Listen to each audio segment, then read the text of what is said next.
STV 상생방송 좋아요, 구독 눌러주세요.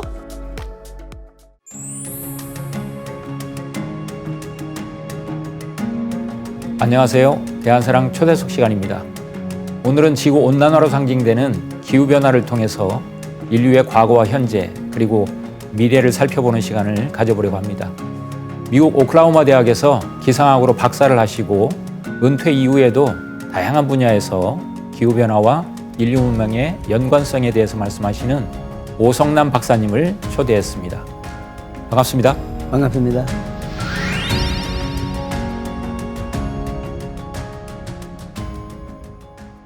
오늘은 이제 기후변화를 통해서 인류 문명이 어떻게 변화를 해왔는지 그 부분을 이제 말씀을 나누고자 하는데, 사실은 대기가 형성된 이후에 기후변화라는 것은 늘 있어 왔지 않을까 하는 생각을 하거든요. 네. 그렇기 때문에 이 기후변화라는 것이 오늘날 우리가 인식하는 기후변화와 인류 역사상에서 지구가 탄생된 이후에 기후변화가 있어 왔던 얘기를 쭉 한번 연결해서 좀 얘기를 해 주시죠. 기후변화로 발생하는 오늘날의 인류한테 미치는 많은 영향이 있습니다. 예.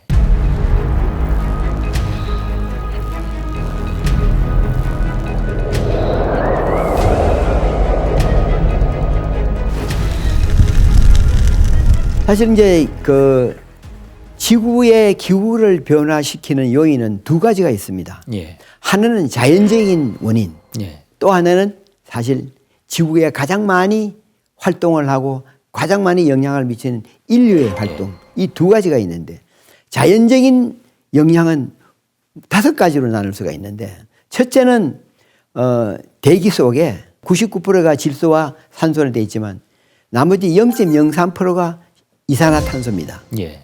그러나 그 이산화탄소는 태양 에너지를 받아서 이것을 흡수를 해가지고 열 에너지로 바꾸는 그런 중요한 역할을 하는 겁니다. 예. 이산화탄소 때문에 오늘날 지구 온난화가 있다고 그러는데, 이것이 이산화탄소가 사실 없다면은 녹말을 만들 수가 없어서 우리가 먹을 수 있는 식량이 하나도 생태계가 존재할 수가 없어요. 예. 그러니까 이산화탄소가 얼마나 많으냐, 얼마나 적으냐에 따라서 기후가 변화할 수가 있고, 예. 두 번째는 우리가 태양하고 지구와의 관계가 굉장히 복잡합니다. 우주에 150억 개의 그 항성과 행성과 위성이 있는데, 그 중에서 우리 망원경으로 찾을 수 있는 모든 것들 중에서 only 지구만이 생명체가 존재를 하고 있습니다. 예. 왜 그러냐? 그 보니까 생명체가 존재할 수 있는 조건이 약 한 40개가 넘어요. 예. 그 조건이 단 하나라도 삐뚤어지면은 안 되면은 생명체가 존재할 수가 없습니다. 아. 그 조건 중에 하나가 지구는 23.5도 기울어져 있습니다. 쉽게 말해서 지구가 회전하는 자전축이 23.5도 기울어졌다는 말이거든요.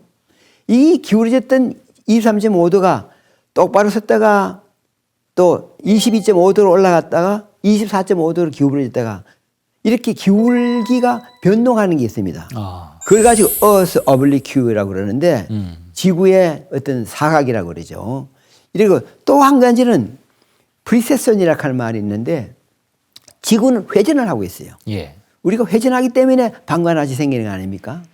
이 회전 속도가 빨라지다가 늦어졌다가 또 회전 중심이 어디를 가느냐에 따라서 달라지거든요. 예.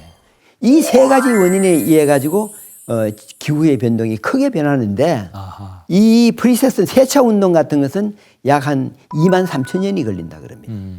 그리고 지구의 각도가 변하는 것도 약 한 4만 년 정도가 걸리는데, 뭐 정확하지는 않습니다만 학자마다 다소 차이가 있습니다. 예. 그래서 밀란코비치 주기에 따라서 뭐 기후가 변동될 수 있고, 또 하나는 화산이 얼마나 많이 폭발하느냐. 예. 화산에서 나오는 것은 대부분 먼지거든요. 이제 대기 속에 포함되어 있는 입자를 우리가 에어로졸이라고 하는데, 에어로졸은 태양빛을 반사를 해요. 예. 그러면 지구는 차가워집니다. 그런 조건이 있고, 또 한 가지는 지구 속에 얼마나 얼음 덩어리가 많으냐, 녹아가지고 얼마나 육지가 많이 생기느냐에 따라가지고 기후가 변동하는 수가 있습니다. 이게 자연 현상에 의해서 기후를 변동시키는 그런 요인이 되는 거고, 사실 최근 100년 동안에 뭐 기온이 올라가는 오늘날의 다트는 인간 활동에 의해서 나왔다고 생각할 수 있습니다. 예. 지금 마지막에 이제 말씀하신 것이 지난 100년간의 인간의 활동으로 인한 기후변화 뭐 이 부분을 지금 언급을 잠깐 하셨는데 그 부분에 대해서 좀 더 구체적으로 인간의 활동에 의해서 기후변화에 어떤 영향을 미쳤는지 좀 말씀을 좀 더 이어가 주시죠. 지금 여기서 보면은 지구의 나이는 46억 년이고 예. 지구의 평균 온도는 46억 년 동안 평균을 쭉 해보면은 15도입니다. 아, 그런데 46억 년 동안에서 오늘날까지 지구가 오면서 기후가 변동된 것이 수많이 있습니다. 예. 그것을 더웠을 때를 우리는 온난기라 그러고 차가웠을 때를 우리는 빙하기라 그럽니다. 예. 빙하기를 또 학자들마다 빙기라고 하는데 이러한 빙기가 길게는 뭐 한 1억 년 계속되는 빙기도 있고 예. 짧게는 뭐 10만 년 내지 10,000년 정도 뭐 빙기가 있었습니다만 예. 온난기 빙기는 자연 변동에 의해서 자연 밀란코비치 아까 이런 말씀드렸습니다만 그러한 원인에 의해 가지고 지구의 기후가 변했는데 최근 1850년 경이죠. 예. 그 인간의 활동으로 인해 가지고 참 그 도저히 뭐 우리가 이래 가지고 못 살겠다. 그래서 과학적인 힘으로 나온 게 이제 산업혁명인데 산업혁명이죠. 제1차 산업혁명 이후부터 불과 100년밖에 안 됐어요. 200년. 예. 그 사이에 지구의 온도가 약 1.1도 올라갔다는 겁니다. 예. 이것이 인간 활동에 의해서 왜냐하면은 사람은 많은 교통도 있고 에너지를 내는 발전소도 있고 뭐 여러 가지 있잖아요. 거기서 나온 그 원인이 바로 인간 활동입니다. 지구의 역사에서 빙하기, 대빙하기의 어떤 그 틀을 어떻게 우리가 좀 이해할 수 있습니까? 이게 46억 년 전부터 지구가 어느 정도 커져가지고 남극, 북극이 생기고 난부터 계속 쌓여 있는 곳이 딱 유일한 곳이 북극과 남극에 있는 얼음이다. 얼음을 캐서 한번 보면 혹시 그게 증거가 있지 않을까 해서 나온 게 바로 남극에 가서 남극에서 그 얼음을 채취를 하게 됐습니다. 얼음 기둥을 채취한 거죠? 예. 그러니까 이제 그 얼음을 1km 정도 예. 파 내려가거나 2km, 뭐 길게는 10km까지 내려간다고 그래요. 예. 그래서 나오면은 얼음 속에 포함되어 있는 CO2 양이 예. 얼음의 어떤 그 결정과 또 시기에 따라서 다 다르답니다. 그게 바로 뭐냐면은 이제 그 플록시라고 그러는데 예. 이게 이산화탄소가 많은 얼음은 아주 그냥 뭐라 그럴까 예쁘게 아주 단단하게 잘 돼 있는 플록시가 나타나고 이산화탄소가 적은 것은 아주 그냥 엉성한 아주 부피가 큰 뭐 그런 그 플록시가 나타나는데 이러한 증거를 보고서 예. 아 빙하기가 언제 있었다. 언제는 이산화탄소가 많아가지고 얼음이 녹았구나. 언제는 이산화탄소가 많아가지고 얼음이 굉장히 단단해졌구나. 이러한 것을 측정하게 되었습니다. 예. 우리가 인류가 사실은 그 생겨난 게 약 한 뭐 길게는 300만 년 전, 예. 짧게는 뭐 100만 년 전에 인류가 시작되었었는데 그때까지 지구가 46억 년 전부터 예. 시작해서 45억 뭐 9,700년까지 예. 예. 까지 지구가 온난기가 있고 빙하기가 있고 이제 반복이 되어 왔는데 그 주기는 굉장히 자연 변동에 의해서 생긴 빙하기니까 굉장히 길고 예. 그 이후에는 이제 짧게 나타났습니다. 예. 그 짧게 난 빙하기가 하나 있었죠. 예. 그 빙하기가 바로 이제 유명한 이제 영거 드라이어스라고 하는 빙하기입니다. 대빙하기가 사실은 뭐 크게 나눠서 4번 정도 있었다고 이야기를 할 수 있습니다. 온난기는 한 5번 정도 있었는데 예. 마지막 대빙하기가 바로 비름 빙하기라고 하는 겁니다. 예. 14,000년 전까지는 지구의 평균 온도가 아까 말하듯이 15도가 평균 온도인데 거기서 한 4도나 5도 정도 낮은 그런 빙하기가 있었는데 그것을 독일 말로는 비름 빙하기라고 그러고 영어로는 위스콘신 빙하기라고 그럽니다. 예. 이 위스콘신 빙하기가 약 한 10만 년 정도 계속되다가 예. 지구에 CO2가 많아지고 또 어떤 궤도 변화가 정상으로 돌아오고 하니까 다시 기온이 올라가게 되었습니다. 예. 근데 우리가 이제 한 가지 이제 알아두셔야 될 것이 뭐냐면은 빙하기가 뭐 100만 년, 뭐 10,000년 정도 계속되는 가운데 항상 추운 것도 아니고 중간에 아주 짧게 온난기가 나타나요. 예. 따뜻한 기가 있습니다. 지금 우리가 그런데 그걸 간빙기라고 합니다. 우리는 빙하기에 살고 있습니다. 그런데 그 빙하기 중에서도 짧게 나타난 간빙기에 우리가 지금 살고 있는 겁니다. 아, 그래요? 예. 간빙기는 뭐 길게는 약 한 10,000년, 짧게는 뭐 몇천 년 정도 가는 그런 이제 간빙기인데 예. 이것은 이제 우리가 살고 있는 간빙기를 홀로세 간빙기. 예. 기지학적으로 봐서 이제 이 그 홀로세라고 그러는데 예. 14,000년 전까지 빙하기가 끝나고 나서 지구의 어떤 이산화탄소 영향으로 따뜻해지게 되었습니다. 예. 그때 따뜻하게 나타난 것을 알베르드 아간빙기라고 그럽니다. 예. 따뜻한 중에 날씨가 따뜻해지니까 어떤 현상이 되냐면은 해류는 바닷물은 짜지요. 예. 소금물이 많습니다. 소금물이 많으니까 소금기가 많은 물은 무거워서 바닷속으로 가라앉습니다. 예. 바닷물이 가라앉아 가지고 심해수가 흐르게 됩니다. 예. 그 심해수는 어디서 시작되느냐 하면은 북아메리카 대륙 여기서 시작이 됩니다. 북아메리카 대륙에서 심해수가 시작되어서 그 차가운 심해수가 염분이 많은 심해수가 흘러서 인도양으로 갔다가 아니면 태평양으로 와가지고 한 바퀴 오면은 따뜻해져가지고 표층수로 변합니다. 아. 그래서 이것이 따뜻해져가지고 다시 이 북아메리카까지 흘러가가지고 거기서 다시 또 염분이 있으니까 또 가라앉고 이것이 한 바퀴 도는 것을 우리는 우리말로 북대서양 열렴순환이라고 합니다. 이 열렴순환이 수습되면 안 돼요. 근데 열렴순환이 그러면 어느 만큼 빨리 도느냐 하면 학자마다 틀리는데 6,000년이 걸린다는 사람도 있고 1,000년이 걸린다는 사람도 있습니다. 예. 그런데 이제 아까 말씀하신 대빙하기, 비름빙하기가 한 10만 년 계속되는 비름빙하기가 끝나고 알레르드 아간빙기가 시작되니까 따뜻해지니까 지구를 덮고 있던 북반구의 얼음 덩어리가 녹기 시작했어요. 예. 그 대표적인 얼음 덩어리가 여기 북미 대륙, 미국하고 카나다 사이에 있는 북극 지방이 엄청난 이 큰 대륙이 얼음 덩어리로 돼 있었는데 그걸 로렌타이드 빙판이라고 합니다. 예. 이 로렌타이드 빙판이 녹기 시작했어요. 녹기 시작해가지고 쌓인 고여 있는 물이 호수를 만들었는데 그거 바로 유명한 에거시스 호수랍니다. 우리 남한이 약 10만 평방킬로미터잖아요. 예. 그런데 에거시스 호수는 약 34만 평방킬로미터였습니다. 예.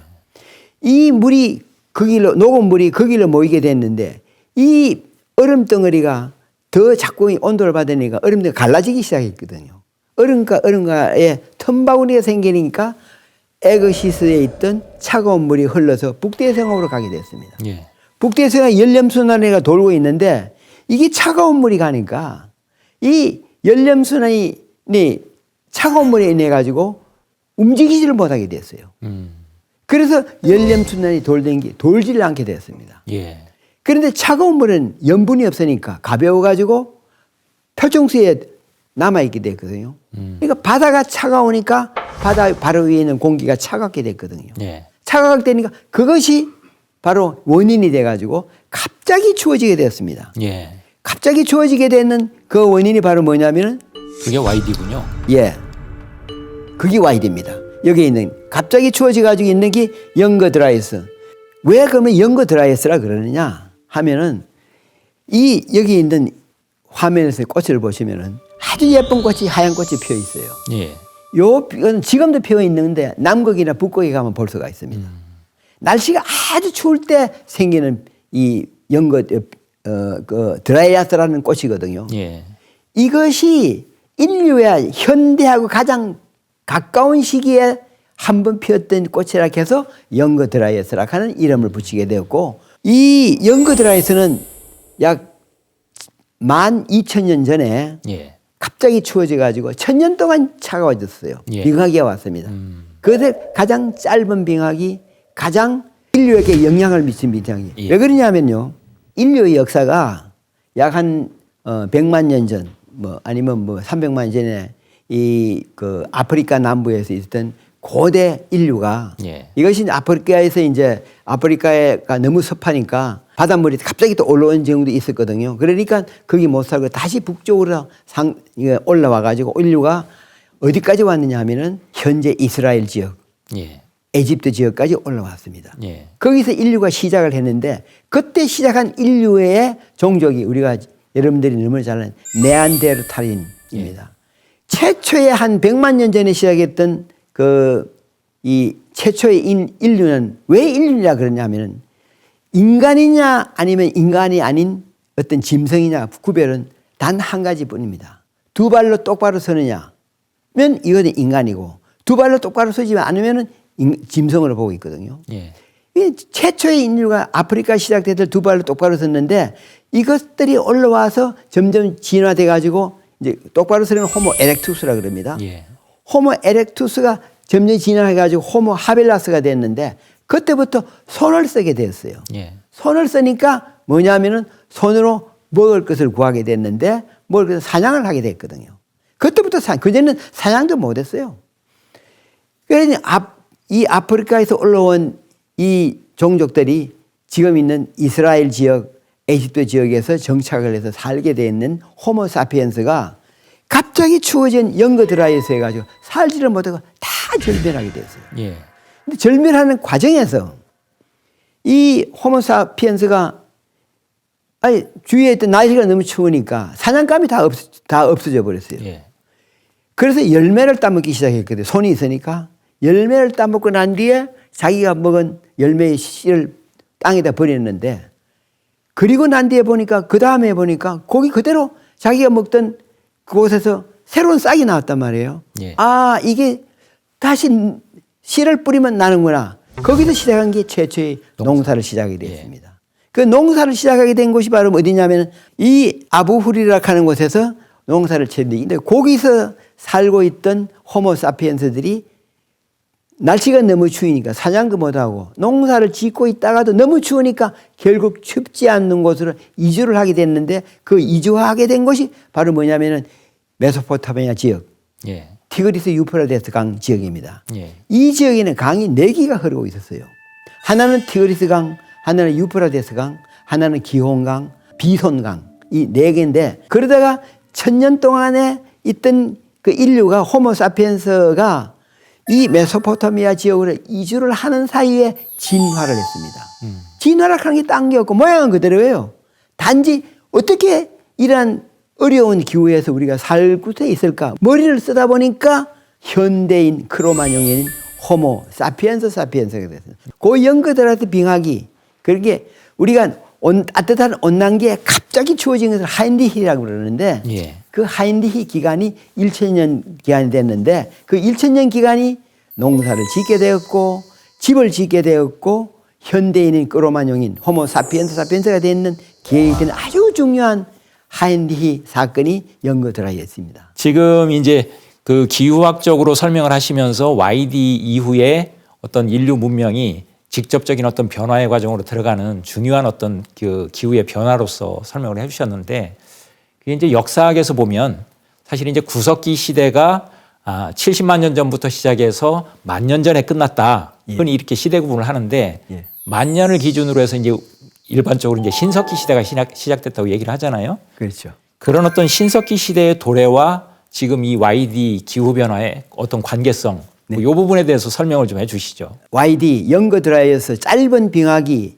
하인리히 사건을 지나서 인류가 현대인으로 이 진화된 원인도 되었고 예. 거기가 농사 짓는 원인도 됐는데 사실 따지고 보면은 말씀하신 대로 신석기 시대가 1만 년 전부터 시작되었단 말이에요. 예. 그러니까 이 사람들 지혜가 있다 보니까 집을 지어야 되고 농사를 지었다 보니까 자기가 써야 될 어떤 연장이 필요하잖아요. 예. 그러다 보니까 연장이 단단해야 되기 때문에 돌을 사용하는 신석기 시대가 된 그 지금 말씀하시는 거하고 정확하게 일치한다고 저는 판단하고 있습니다. 지금부터는 이제 그 기후 변화를 일으키는 지구의 어떤 그 시스템 이게 과연 어떻게 구성이 되어 있느냐 그거를 좀 과학적으로 이해하는 시간을 좀 가져보려고 하는데요. 예. 그 설명을 먼저 좀 해주시죠. 지구를 둘러싸고 있는 시스템이 1차 생태 시스템 그리고 2차 생태 시스템 두 가지로 나눌 수가 있습니다. 예. 1차는 무엇이냐 하면은 화산이 폭발함으로 인해 가지고 대기가 생기고 대기로부터 응결되어 있는 수분이 바다를 이루어서 해양을 만들어서 수권이 생기고 예. 그 다음에 또 한 가지는 이제 해양 외에 지권이 생긴단 말이에요. 예. 예. 지구의 육지 부분하고 해양 부분의 비율을 보니까 3대 7입니다. 70%가 해양이고 예. 30%가 육지인데 이것이 거꾸로 되면은 예. 생물체가 존재할 수 없어요. 아. 그러니까 지구에는 반드시 70% 이상이 물로 뒤덮여져 있어야 됩니다. 그리고 나서 지구가 안정이 돼가지고 예. 모든 조건이 안정이 되니까 지구의 해양 속에도 그렇고 육지에도 그렇고 생태계가 발생하게 되었습니다. 그래서 나온 게 지구에는 대기가 있으니까 대기권이 있고 예. 물이 있으니까 수권이 있고 그리고 땅이 있으니까 지권이 있고 생물이 있으니까 생물권이 있습니다. 이것을 제2차 지구 생태계라고 이야기를 할 수 있습니다. 그럼 저런 어떤 안정된 시스템을 갖췄는데 왜 기후 변화가 일어나는 거죠? 소위 말하는 이제 그 엘니뇨 현상이라든지 라니냐 현상 같은 것들이 왜 일어나는 거죠? 지구 기후를 변동시키는 아주 물리학적이고 구체적인 사건이 있습니다. 예. 그 사건이 바로 뭐냐면 엘니뇨하고 라니냐입니다. 지구는 이제 서쪽에서 동쪽으로 돌면서 회전을 하잖아요. 30도 지역의 중위도는 항상 서쪽에서 동쪽으로 서풍이 불고 있습니다. 예. 바람 방향이. 그러나 이 태평양의 큰 고기압은 항상 시계 방향으로 바람이 불어나가게 되어 있습니다. 그러니까 태평양 한가운 30도 부근에 고기압이 생기니까 저 위도에 있는 부분에 한 10도나 15도 부근에는 동풍이 불어요. 이게 동쪽에서 서쪽으로 바람이 불거든요. 그러니까 그 강력한 바람이 동쪽에서 서쪽으로 바람이 부니까 태평양에 있는 바닷물이 바람과 같이 흘러서 동쪽에서 서쪽으로 갑니다. 동쪽에는 북미 대륙하고 남미 대륙이 있잖아요. 예. 그러니까 물이 계속 공급이 될 수 없으니까 바닷속에 있는 차가운 심해수가 올라오게 되어 있습니다. 그걸 용성이라고 그러는데 예. 차가운 용성이 흘러가지고 계속 나오게 됩니다. 뭐 따뜻한 물은 밀려서 어디로 가느냐? 우리가 살고 있는 동아시아, 예. 즉 인도네시아나 필리핀 쪽으로 가거든요. 그러면 거기는 바다가 따뜻해지니까 동아시아 지역에 비가 많이 옵니다. 아하. 비가 많이 오면은 홍수도 지겠지만 사실은 농사가 잘 돼요. 그래서 살기 좋은데 이게 동아시아 쪽에 라니냐 현상에 의해 가지고 동풍이 물을 밀어가지고 동아시아 쪽에 따뜻한 물을 갖다 놓았지만 결국 한참 계속 하다 보면은 수위가 높아져 가지고 물이 와르르 밀려서 다시 제자리로 되돌아갑니다. 예. 되돌아가게 되면 동풍도 약해지고 따뜻한 물이 태평양에 있는 남미 쪽 페루 지방 쪽으로 가게 돼 있어요. 예. 근데 물이 페루 지방까지는 못 가고 중간에 태평양 지역에 머물러요. 예. 그걸 니뇨 3구역이라 그러는데 예. 거기에 비가 많이 와요. 바다에 비가 많이 아무리 와도 아무 소용이 없잖아요. 예. 그럴 때 동아시아 쪽에는 가뭄이 생깁니다. 그런데 그렇게 와르르 밀려서 제자리를 뒤돌아가 가지고 페루 앞바다에 비가 많이 올 때를 그걸 엘니뇨 현상이라 그럽니다. 예. 그러니까 엘니뇨 현상이 일어나거나 라니냐 현상이 일어날 때 기후가 동아시아 지역이나 북미나 남미 지방에 엄청난 변화를 갖고 와요. 이게 물리학적으로 실제 이 주기는 2년 내지 4년마다 한 번씩 일어납니다. 반드시 일어나요. 그래서 지난해 2023년도에 우리 지역에 비가 많이 왔습니다. 그때 사실 라니냐 현상이었거든요. 그러니까 더우면서 비가 많이 온 거예요.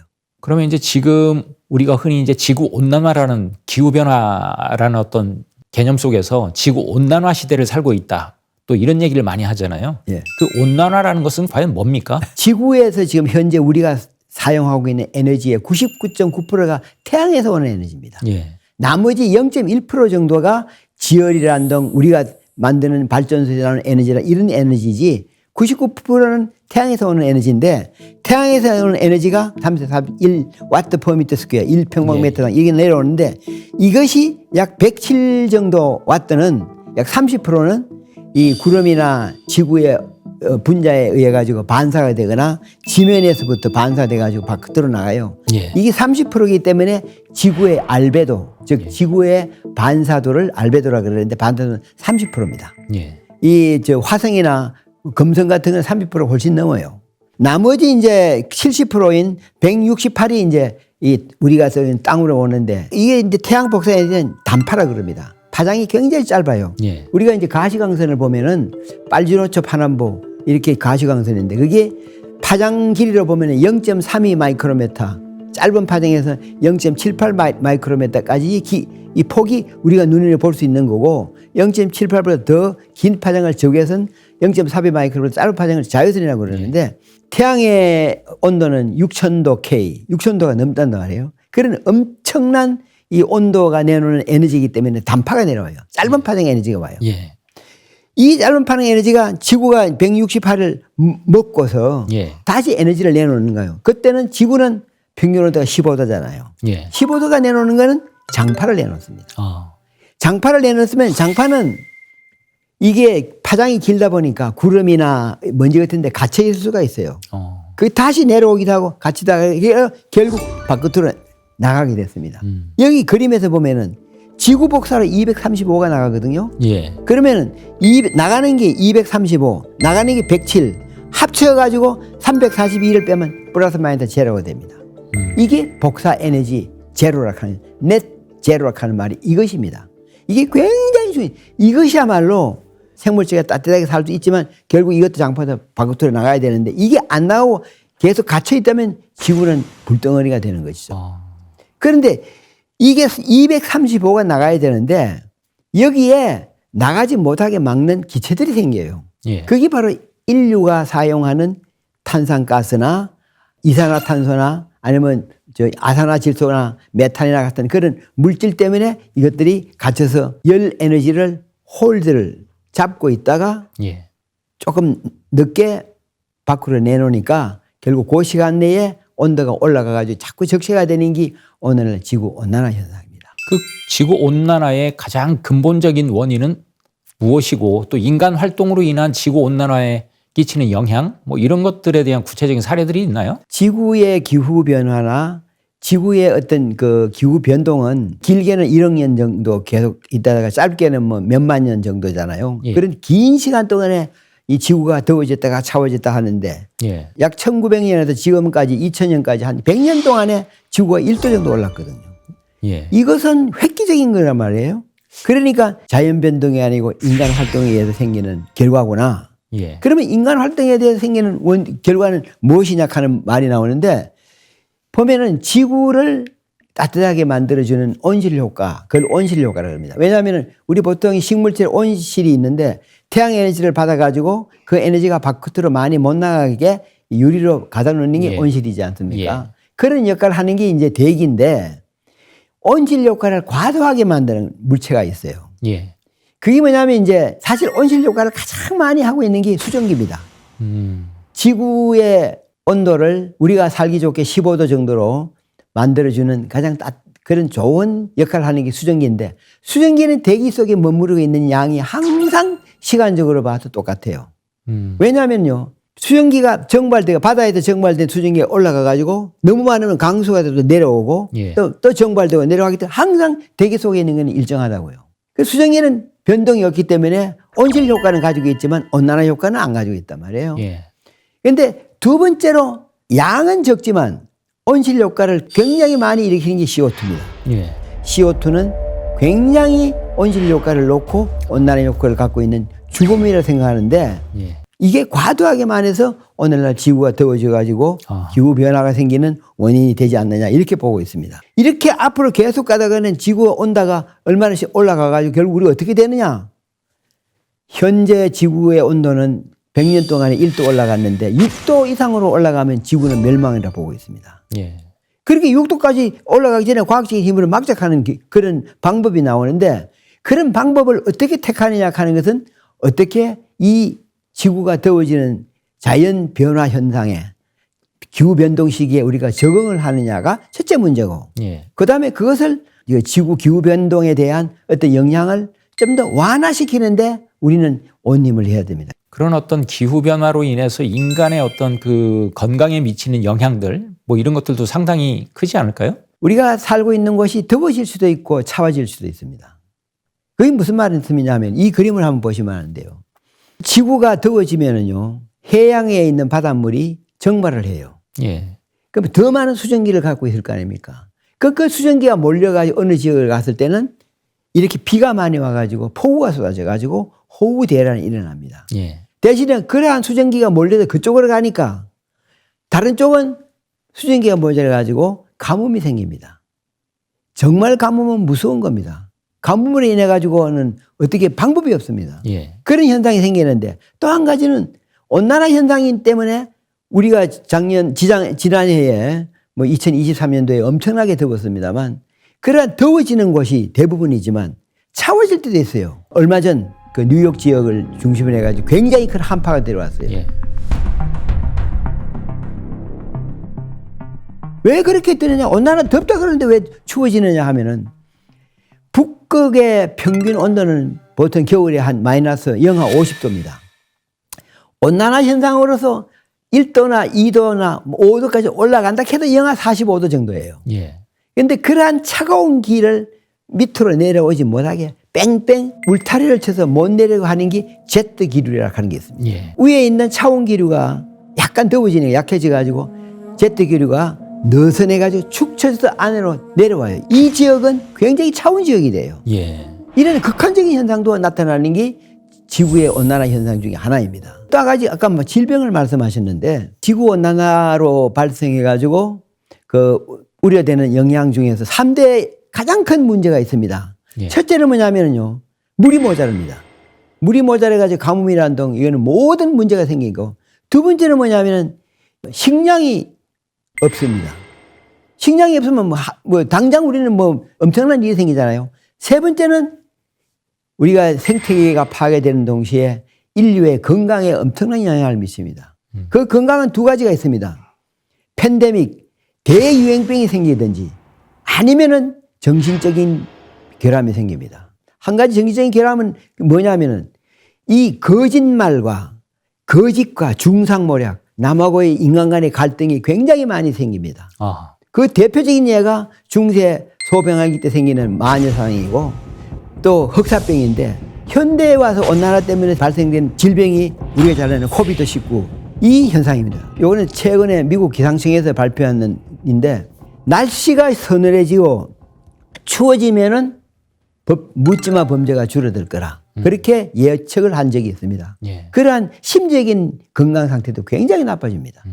지금 이제 기후 온난화로 인한 다양한 영향 사례들을 말씀을 하셨는데 지금 그런 차원을 넘어서 가지고 우리는 이제 지금 기후 위기 또 기후 붕괴 뭐 이런 표현들을 많이 쓰는데 그런 다양한 사례들이 또 여러 가지로 자연 재해적으로도 나타나고 있잖아요. 그 부분에 대해서 좀 말씀을 해 주시죠. 예. 그 150억 개 우주의 어떤 그 항성이나 행성 중에서 생명체가 살 수 있는 곳이 지구 하나뿐인데 여기에 한 40개 정도의 조건이 정확하게 맞아야 된다 그러잖아요. 그 조건이 깨지고 있는 거예요. 예. 깨지고 있으면 어느 정도 문제가 생기느냐. 사실 그 유엔에서 발표한 결과가 나왔는데 유엔에서 기후변화와 관련되어 인류가 해결해야 할 문제들이 어떤 것이 있느냐. 예. 정말 가뭄도 심각한 문제고 인간적인 갈등과 전쟁도 일어납니다. 쉽게 말해서 우크라이나 전쟁, 이스라엘 전쟁도 지금도 그의 일부분이 아닌가 저는 그렇게 보고 있습니다. 예. 그리고 또 한 가지 식량과 난민이죠. 그 기후 난민이랄 겁니다. 아프리카 지역이나 남아메리카 지역에서 기후로 인해 가지고 정말 열악한 사회에서 도저히 못 사니까 선진국인 유럽이나 미국으로 이주를 하려고 예. 정말 위험을 무릅쓰고 있는 난민들이 있거든요. 그리고 또 한 가지는 우리의 안보입니다. 어떤 이 묻지마 범죄나 아니면 또한 어떤 뭐 거짓과 이런 것들이 많은 문제가 생기거든요. 두 번째는 이제 또 하나 큰 문제가 있습니다. 바로 이게 해수면 상승입니다. 예. 해수면 상승은 뭐냐면은 말이죠. 서멀 이펙트라고 그래요. 열팽창 효과라고 그러는데 모든 물체, 고체든 질체든 액체든 모든 물체는 에너지, 열을 받으면 부피가 팽창한단 말이에요. 부피가 팽창하면은 바닷물도 이 우리가 주전자에 물을 놓고 끓을 때까지 보면은 수위가 약간 올라갑니다. 바닷물도 계속 열을 받으니까 바닷물이 상승을 한다 하거든요. 이 상승하는 그런 바닷물의 그 해수면 상승, 결국 그것 때문에 문제가 많이 생겼는데 그 외에 태풍이나 어떤 폭우나 폭염이나 어느 그런 각가지 질병까지 각가지 문제가 생기는데 이러한 문제를 해결하기 위해서 지금 뭐 국제적으로 엄청난 그 많은 일을 하고 있고 또 한 가지 문제는 인류 건강에 미치는 어떤 그 기후 요소를 보면은 호우나 가뭄, 홍수, 폭염이 주로 인류 건강에 영향을 미치는데 이게 수질이나 대기 오염이나 토지 사용, 환경 생태에 영향을 미쳐서 사회 경제적인 문제에다가 정신질환, 영양 결핍 각가지 문제가 생기거든요. 이제 식량 문제를 가지고 한 가지 이야기해 보면은 대표적인 사례가 미국인데요. 미국에서 지금 쌀을 생산하고 있습니다. 예. 몇 개 주가 안 되지만 캘리포니아나 미시시피나 자기들이 그 쌀을 먹기 위해서 식량으로 하기 위해서 쌀을 생산하는 게 아니고 국제적으로 쌀을 팔기 위해서 상품으로 하기 위해서 쌀을 생산하고 있습니다. 그런데 미국의 쌀을 생산하는데 가장 경쟁국이 태국입니다. 예. 그래서 미국은 어떤 작전을 하고 있냐면은 태국이 원래 쌀 풍년이 될 것이냐. 만일에 원래 쌀 풍년이 들면은 미국의 쌀 생산을 줄이고 태국이 쌀 생산량이 적으면 우리는 쌀 생산을 높인다. 그러기 위해서는 쌀 생육 기간이 약 120일 정도 되는데 석 달 조금 넘는데 예. 초기에 연초에 태국의 기후를 예측해 가지고 기후가 쌀 생산량이 굉장히 좋구나. 그러면은 이쪽에 쌀을 적게 생산하도록 에이크레이지, 쉽게 해서 이제 농지 변화를 시키고 있는 거예요. 그러니까 이 기후 변화로 인해서 발생되는 문제가 문화적인 문제도 있지만 경제적인 문제하고도 엄청난 밀접한 연관성을 가지고 있습니다. 예. 예. 근래에 이제 그 우리가 지구 온난화로 인해서 심각한 어떤 날씨의 영향들을 빈번하게 겪고 있는데 사실 이런 사례들이 최근에 우리가 겪고 있는 현실적인 문제뿐만이 아니고 과거에 이제 그 역사적 사례들도 많이 있잖아요. 예. 근데 이제 가장 최근에 어떤 역사적 사례들 그것을 얘기하기 위해서는 이제 소빙하기에 대해서 좀 이해를 해야 된다고 생각합니다. 예. 우리가 아까 이제 그 YD 영거 드라이 아이스기에 대한 얘기도 했지만 그 이후에 또 우리가 이제 흔히 역사 시대에서 많이 알고 있는 조선 시대에 우리나라로 치면 그 소빙하기를 겪은 적이 있잖아요. 그렇죠. 그 사례를 통해서 좀 기후 변화가 역사에 어떤 영향을 미치는지를 좀 이해를 했으면 좋겠어요. 예. 아까도 말씀드렸듯이 영거드라이에서 짧은 그 1000년 동안 짧은 그 빙하기를 지나고 난 뒤에 예. 여러분 온난기도 있었고 빙하기도 있었고 이래 그런 반복되는 현상이 있었는데 그 이후부터는 빙하기와 간빙기가 굉장히 짧게 나타났어요. 그 온난기를 보면은 말이에요. 대표적인 온난기가 로마 온난기, 로마 제국이 있을 때 온난기. 예. 그다음에 중세 온난기인데 로마 제국이 굉장히 세계를 제패할 만큼 강력한 그 제국이 된 원인은 기후가 너무 좋았어요. 그러다가 다시 빙하기가 잠깐 왔다가 중세 온난기가 약 300년 동안 계속됐는데 그때는 날씨가 비도 적당히 오고 예. 유럽이나 한국도 마찬가지로 비도 적당히 오고 바람도 제대로 햇빛도 나오고 농사가 너무 잘 됐어요. 그러다 보니까 너무 많은 이 식물에서부터 숲과 혹은 뭐 작물에서 나온 이 CO2가 예. 그 식물이 CO2를 너무 많이 흡수를 했어요. 예. 광합성장에서. 농사가 잘 되다 보니까. 그러니까 대기 속에 포함되어 있는 CO2가 적어졌어요. 열 효과가 적어지잖아요. 그런데다가 우리 유명한 화산들이 굉장히 폭발했습니다. 당시. 화산이 폭발하니까 화산 대부분 먼지재로 되어 있어요. 먼지재가 지구를 덮고 있다 보니까 이게 태양에서 오는 에너지를 반사를 시켜요. 예. 그러니까 그 밑에는 추워질 거 아닙니까? 갑자기 추워졌어요. 아. 갑자기 추워지는 게 1350년, AD 1350년이 역사시대죠.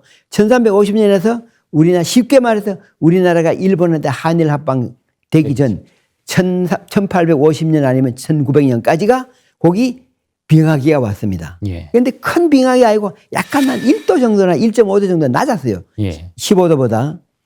그런데 날씨가 추워지니까 이게 하늘에 구름은 떠 있는데 음산하게 되는데 비는 안 와요.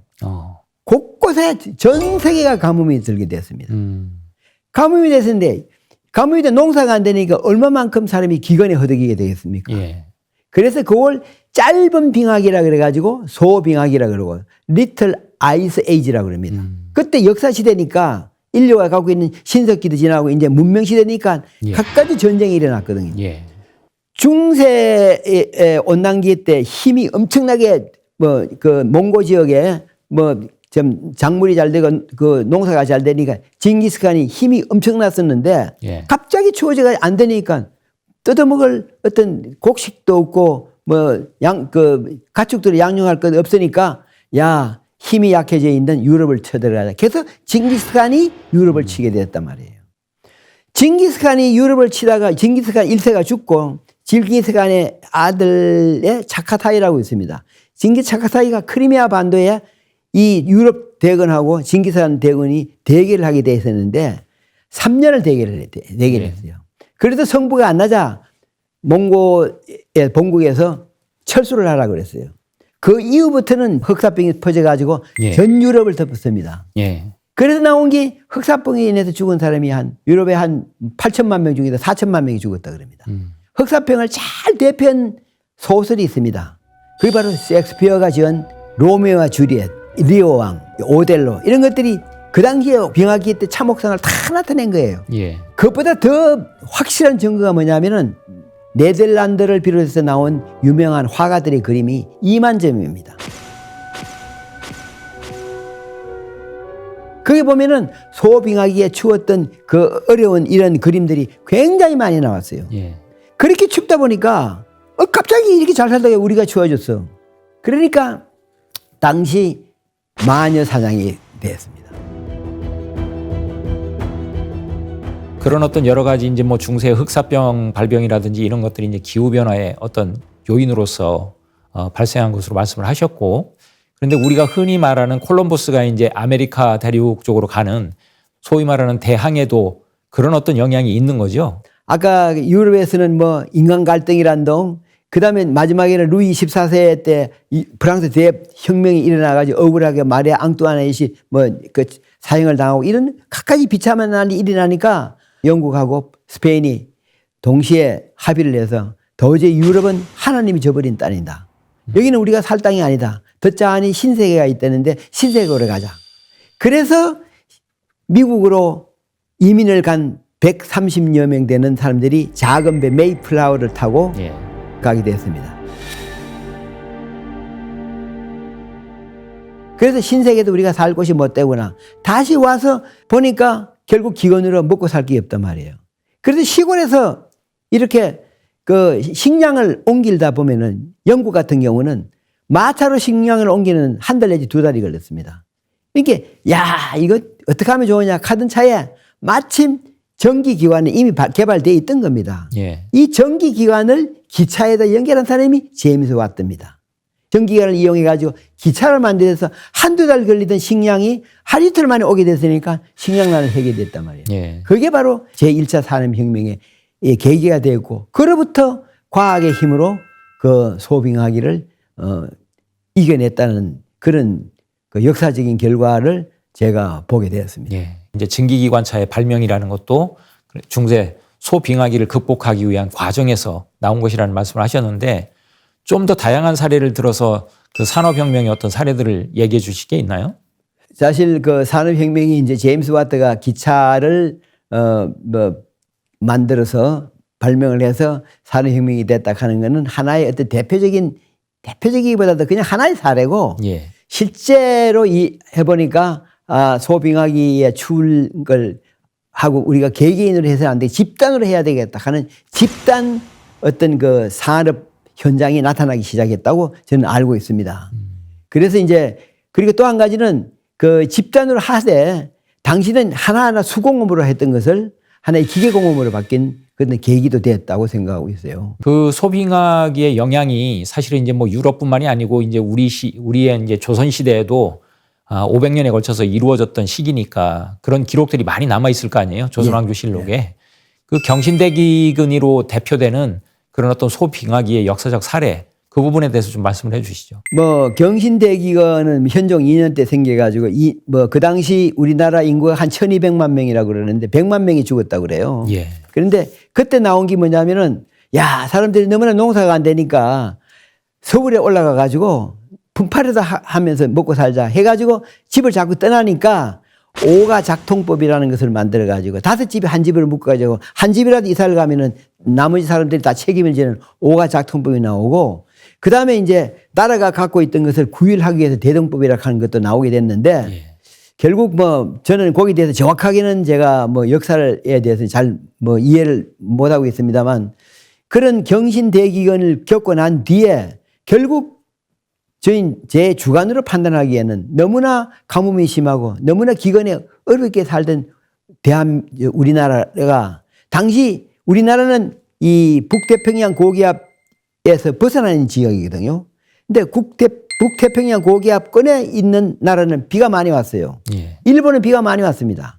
일본은 그 당시에는 그렇게 기근이 없었어요. 예. 그전에는 기근이 있었지만 심한 기근도 있었지만 우리나라 한일 합방기는 일본을 굉장한 강국이었었어요. 예. 그래서 기후변화로 발생된 기근과 기후변화로 발생된 어떤 문명의 퇴조 때문에 우리나라가 한일 합방이 된 하나의 원인이 되지 않았나. 저는 그것도 한번 생각해 봤습니다. 지금 이제 그 기후변화의 주 원인이 지구온난화를 막을 수 있는 이제 1차적 행동 목표가 설정이 되고 그것을 이제 실천하는 문제일 텐데 그 온실가스 배출량 감소 이건 뭐 어떻게 줄일 수 있는 문제인지 궁금하네요. 예. 그러니까 지금 이제 그 소빙하기는 뭐 지구의 냉각기라서 그런 냉각기 기후변화가 생겼지만 지금은 이제 지구가 더워진 온난 기후변화가 생겼단 말이에요. 예. 그 원인이 이제 인간 활동에 의한 이산화탄소가 많이 배출되는데 이 그림을 한번 보시죠. 자연적으로 나와 있는 이산화탄소 배출량은 여기서 이제 배제되었고 순 인간 활동에 의해서 나온 이산화탄소의 양이 인류 산업체, 예. 공장이나 뭐 발전소에서 나온 산업체가 1년에 355억 톤이고 예. 그 다음에 토지 사용 변화, 시간을 도시를 만든다든지 뭐 어떤 아까도 말씀드린 건물을 짓는다든지 이런 데서 나오는 것이 약 47억 톤이 나옵니다. 예. 그래서 결국 생산되는 게 402억 톤인데 이것을 이제 흡수를 해요. 자연이. 예. 광합성 장애에 의해 가지고 습비 흡수하는 게 약 11.7억 톤입니다. 바다가 이게 뭐냐면 해양하고 대기하고 접합 작용이라고 그러는데 바다의 활동으로 인해서 흡수되는 게 약 102억 톤입니다. 두 개 합치니까 219억 톤이에요. 그래서 결국 생산되는 게 402억 톤인데 219억 톤을 빼면은 186억 톤이 매년 증가하고 있는 사실입니다. 예. 근데 이러한 증가하고 있는 CO2를 어떻게 증가하지 않고 예. 나오는 배출되는 CO2하고 흡수되는 CO2하고 플러스 마이너스 제로가 되면은 그게 바로 탄소 중립이거든요. 예. 탄소 중립을 어떻게 시키느냐 하는 게 인간이 가지고 있는 가장 큰 핵심적인 오늘날의 키 열쇠인데 예. 이것을 과학적으로 어떻게 하느냐. 그걸 국가 하나만 하는 게 아니고 국제 협약으로 예. 지금 만들고 있습니다. 예. 결국 이제 탄소 배출과 흡수가 균형을 이루는 탄소 중립을 말씀을 하셨는데 예. 목표 시한이 이제 2050년으로 이렇게 설정되어 있는 것 같아요. 예. 예. 그게 우리가 지금 문제를 해결할 수 있는 충분한 시한인가요? 아니면 그것도 마지노선인가요? 탄소 중립을 하다 보니까 사실 그 각국마다 이해 타산이 있어서 예. 오해도 많아요. 탄소 중립을 하기 위해서는 탄소를 내는 배출량을 줄이면 되지 않느냐. 예. 또 이미 나와 있는 탄소를 흡수를 해가지고 어디 저장을 한다든지 다른 데 활용하면 되지 않느냐 예. 하는 그런 갖가지 방법이 나왔습니다. 그 방법이 뭐냐면은 국제 IPCC는 이제 기후변화 국가 간의 협의체가 IPCC인데 예. 국가 간의 협의체는 현재 기후변화가 어떻게 되느냐 어떻게 하면 되느냐 하는 것을 이제 그 조사를 하는 곳이고 그것보다도 더 이제 아니 게 국제 탄소 중립 위원회가 있습니다. 예. 예. 이제 탄소 중립을 위해서 국제 협약을 만드는 그 선언문이 있는데 하나가 교토 협약이고 두 번째가 파리 협약입니다. 예. 근데 이제 두 가지 다 성격이 똑같아요. 예. 어떻게 하면 탄소를 줄일 것이냐. 어느 국가 한 국가가 탄소를 줄인다 해가지고 되는 게 아니다. 예. CO2를 줄이는데 앞장설 수 있는 나라는 선진국이고 돈이 있으니까 가능한데 그러나 CO2가 많아가지고 그 불행을 다 같이 똑같이 하니까 돈이 많고 잘 쓰는 선진국이 돈이 없는 가난하게 살고 있는 개발도상국을 도와주거라 하는 게 파리 협정인데 도와주되 알아서 자의적으로 하십시오. 사실은 그 자의적으로 하라는 게 훨씬 더 어려워요. 그 기후변화라는 것이 이제 전 지구적 차원의 변화잖아요. 그런 상황에서 인류가 할 수 있는 이제 방법이 하나는 이제 적응이고 하나는 이제 대응 차원일 텐데 어떤 현실적인 대책들이 있습니까? 뭐 적응은 쉽게 말해서 우리가 뭐 녹색 타운을 만든다. 예. 뭐 콘크리트 이런 집보다도 나무 집을 만든다. 뭐 이런 것들이지만 그 완화 정책은 예. 뭐냐면은 이제 쉽게 말해 재생에너지를 사용한다든지 CO2가 많으니까 이것을 포집을 해가지고 저장을 하든지 이것을 연료등으로 활용을 하든지 두 가지 방법으로 나눠가지고 하는 그런 방법을 지금 과학적인 방법을 하고 있어요. 그게 참 중요한 방법입니다. 지금 방금 말씀하신 이미 대기 중에 나와 있는 예. 이산화탄소를 예. 어떻게 기술적으로 예. 그거를 뭐 캡처를 한다든지 또 스토리지 저장한다든지 뭐 이런 기술적인 개발들을 하고 있다는 얘기를 들었는데 어떻게 이루어지는 겁니까? 그게? 예, 포집을 한다든지, 예. 그래도 운반해가지고 활용한다든지, 유틸라이제이션, 뭐 예. 활용하는 거, 저장하는 거 이런 방법인데 예. 대기 속에 있는 CO2를 이제 캡처를 합니다. 예. 포집을 합니다. 예. 포집을 해가지고 활용하는 거하고 저장하고 두 개 나눌 수가 있어요. 예. 활용하는 것은 어쨌든 그 CO2를 포집을 했으니까 연료로 사용해서 남는 것은 땅속으로 저장을 하는데 예. 저장하는 방법은 가장 좋은 방법이 바닷속 깊숙이 황화암에다가 물이 고쳐 있는 황화암은 구멍이 많거든요. 거기다가 물을 빼내고 CO2를 집어넣는 방법입니다. 아, 그래요? 그걸 우리나라 그 지질자원연구원에서 개발을 해가지고 포항앞바다에 1.6km 해제에 거기다가 포집된 CO2를 그 안에 집어넣는 방법을 지금 거의 기술적으로 개발했고 지금 시행만 남아있는 형편입니다. 그러면 또 기술적으로는 얼마든지 지금의 어떤 그 지구 온난화의 주범인 이산화탄소의 양을 우리가 줄일 수 있는 그런 것들이 있다는 얘기네요. 그렇죠. 예. 그럼 이런 것들이 상용화되기 위해서는 각 나라별로 가장 뒷받침되는 게 경제력 아니겠습니까? 사실. 맞습니다. 그럼 그것이 경제력이 있는 나라는 가능하겠지만 경제력이 좀 뒤떨어지는 나라는 또 안 되는 거고 그게 또 어떻게 대기라는 것이 그 나라의 대기만이 머물러 있는 게 아니라 유동적인 거잖아요. 그럼 이것이 인류가 공동으로 대응해야 되는 부분 아닌가요? 아니 최 박사님 질문이 너무 정확하셔가지고 제가 뭐 거기에 보충 설명할 필요도 없을 것 같은데 예. 그 요지가 바로 파리 협정입니다. 예. 파리 협정이 지금 말씀하신 대로 경제력이 있는 나라가 예. 경제력이 약한 나라를 도와서 다 같이 CO2를 줄이는데 일조하자하는 게 파리 협약의 가장 핵심적인 부분입니다. 요즘 흔히 이제 뭐 인공지능 시대라는 AI 시대라는 얘기를 많이 하는데 예. 그 이 기후변화 시대에 AI 기술을 활용할 수 있는 사례들도 있나요? 있습니다. AI가 사실은 뭐 다음 세대에서는 모든 관건을 가지고 있는데 예. 우리가 이제 반도체를 한다든지 이럴 때 반도체를 가지고 모든 물체를 만들고 하는데 하려면 엄청난 연료를 필요로 합니다. 그런 에너지를 줄이는데 AI가 활동을 해야 되고 또 AI가 어떤 그 기후변화를 예측하는 데도 AI가 할 수가 있어요. 기상 예측이도 그렇고. 그런데 그 AI를 사용하기 위해서는 데이터가 충분히 많아야 됩니다. 아. 그래서 정확한 관측, 항공기를 관측한다든지 배를 관측한다든지 이런 모든 방법을 써서 AI를 뒷받침하면은 AI가 CO2를 줄이는데 크게 도움이 될 거라고 보고 있습니다. 또 기후변화로 인한 가장 큰 어떤 그 날씨의 영향으로 가뭄을 말씀하셨잖아요. 예. 근데 이 가뭄 같은 경우도 지금의 어떤 인공 강우 기술 뭐 이런 것들을 통해서 어느 정도 해결할 수 있다. 뭐 이런 얘기를 하던데 그 부분은 어떻습니까? 하늘에 구름은 있지만 비가 안 오는 경우가 있어요. 예. 그런데 그 경우는 하늘에 구름을 어떻게 연결되게 만들 수 있는 핵이 있어야 되는데 핵이 부족하면 그렇거든요. 핵을 하나의 그 시드로 뿌려주는 것을 인공강우라고 합니다. 그런데 인공강우를 함으로 인해 가지고 그 비가 오게 돼 가뭄을 해소하는데 또 한 가지 문제는 뭐가 제일 중요하면은 우리가 보통 이제 그 가뭄이 되어서 발생하는 게 산불이거든요. 근데 산불이 한번 일어난 곳은 다시 그 지역이 식물이 자라가지고 광합성 작용해서 CO2를 흡수하게 만드는데 최소한 1년 6개월이 걸립니다. 예. 그러니까 한 번 산불이 나면은 그 지역에서 나오는 CO2 양은 엄청나요.